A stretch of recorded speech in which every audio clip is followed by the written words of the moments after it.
이런 폭력이 많이 만연하고 있는 우리 사회에서 폭력에 대한 합리화가 상당히 폭넓게 허용되고 있습니다.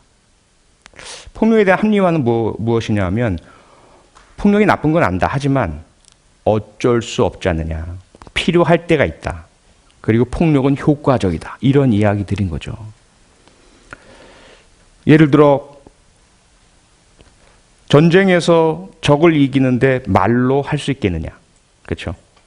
범죄자가 강력한 폭력을 사용하는데 경찰관은 말로써 또는 그 폭력을 다 피해를 받고 있어야만 하느냐.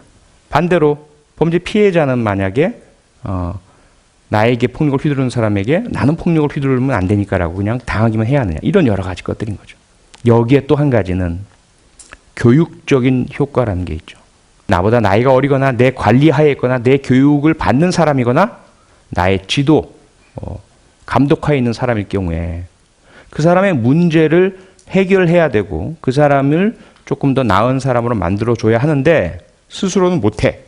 그러므로 정신 차리게 하고 아프게 하고 고통을 느끼게 해서라도 그 나쁜 걸 고쳐주고 더 좋은 사람으로 만들어줘야 할 의무가 우리에겐 있어. 이런 이야기들이죠. 이런 것들이 모두 폭력 자체가 꼭 나쁜 것만은 아니야 라는 인식으로 확산됩니다. 자, 그럼 이런 논리 앞에서 폭력을 합리화시키는 주장 앞에서 우리는 어떻게 대응을 해야 할까요? 이런 합리화가 그대로 존재하는 한 아이들도 똑같은 합리화를 배웁니다. 부모님이 자녀를 체벌로 교육하고 훈육하는 것이 합리화되고 일반화되고 받아들여진다면 그러한 폭력과 체벌에 의해서 교육받는 아이들은 자신도 만약에 부모님처럼 힘이 생긴다면, 자격이 생긴다면, 명분이 생긴다면, 정당한 이유만 있다면 자기 동생에게 또 자기 하급생에게 또는 같은 반 친구라도 자기보다 힘이 약한 아이에게 얼마든지 폭력을 사용할 수 있다라는, 그리고 그런 위치와 자격이 나에게 주어지기를 기다리겠죠. 내가 당하기만 했으니까 나도 똑같이 한번 해보고 싶어. 강한 사람이 되고 싶어. 이런 욕구를 가지게 될 것 아니겠습니까? 그래서 우리는 이런 폭력의 정당화에 대해서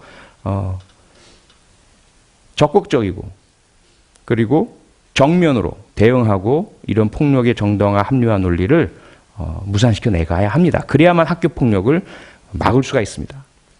그럼 어떻게 이 문제를 받아들여야 할까 하는 거죠.